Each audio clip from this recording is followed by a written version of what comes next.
Are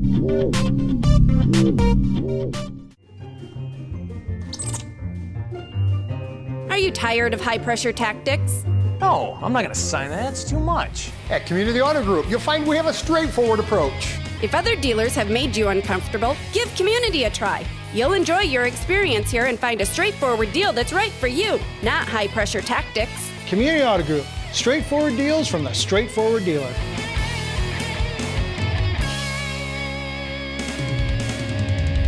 It's an honor, though, to introduce our distinguished panel of legislators at this time. And they will make opening remarks, and then that will be followed by questions and answers. And legislators, there's a microphone at the table, or you're welcome to come up here to the podium for your remarks, whatever you prefer. I'm going to start off on my right, introducing Representative Linda Upmeyer. Linda is the majority leader in the Iowa House of Representatives. She represents District 54, which includes Franklin County and parts of Cerro Gordo and Butler counties. Linda, go ahead. Thank you, Bill. It's a pleasure to be here today, and it's a great turnout. Thanks so much for being here. I'm not going to take a lot of time because I really would rather respond to your questions, but just briefly going through some of the issues that LaHoma raised, because we absolutely appreciate the Older Island legislature doing this work, studying these issues, and bringing forward some suggestions on what we might do to improve those situations. When early in my legislative career, I was one of the legislative representatives on the Elder Affairs Commission. So that was a pleasure, and I learned a lot about your organization and the needs of seniors very early in my career. And as I look along the table here, probably most of us can qualify for discounts. So we're kind of caring about this issue on a personal level. So I think I'm right. But so first of all, the elder abuse law, we've been working on that for a while. We were able to tackle a child abuse issue. It was just a little easier because children fit into a little more neatly into categories. We could sort of triage how that would work. So I think we've done some good work there, and we have been working in a parallel fashion to work on these senior issues as well, and doing a better job with our elder abuse laws and doing a better job with triaging. Some issues are much more urgent than others. One of the things Bill didn't mention is I run the Community Kitchen and Meals on Wheels program, so I get to see the waiver actually in action. A lot of you are volunteers out there and know what those services actually mean. They keep people in their homes, and we see it daily. And whether it's a meal site, because we're a congregate meal site at the kitchen, as a senior center, a little different funding mechanism, but we do have great resources there. We do get a lot of seniors that come to the facility.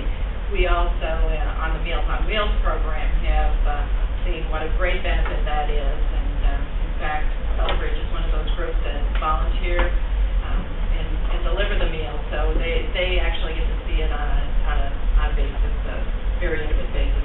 Okay. LaHoma, I help people apply for this all the time.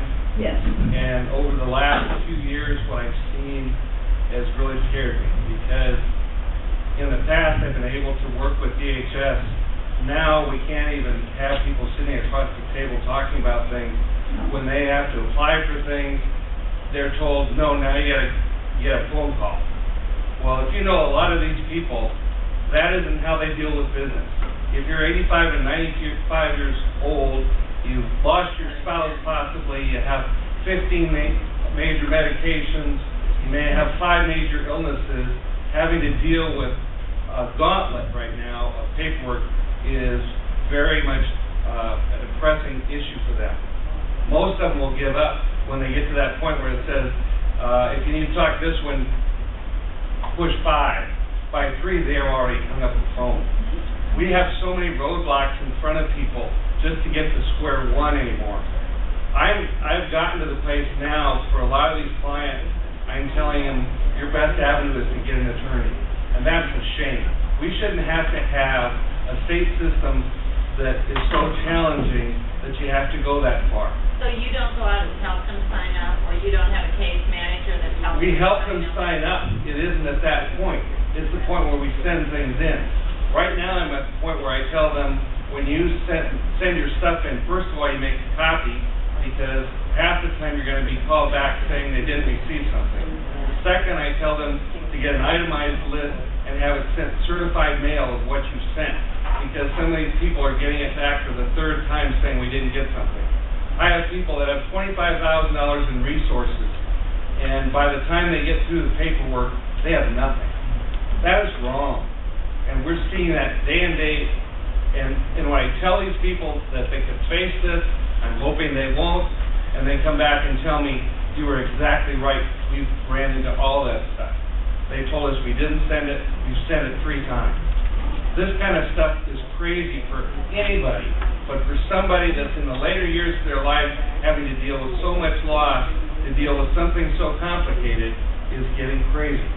And I think that's part of what the issue is.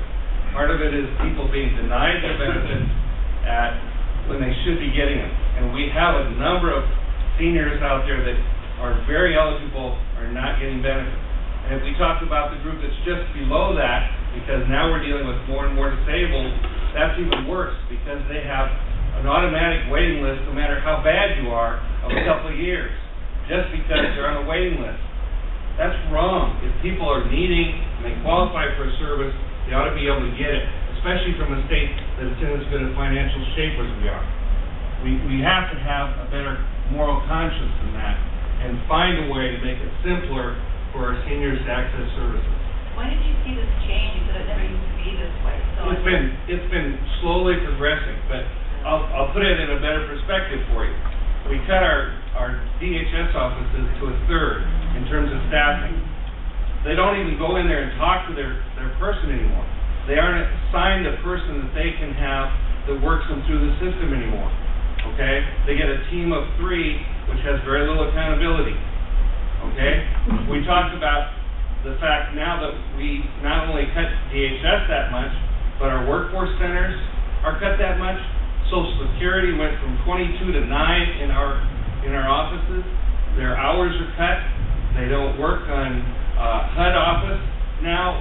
Their hours are cut. They come in, I think it's 9 to 3 or 10 to 3. You know, when we go 1-1-1 like this, when the people that are talking right over the table to you about how to get something done, there are fewer of them and fewer of them that know what they're doing.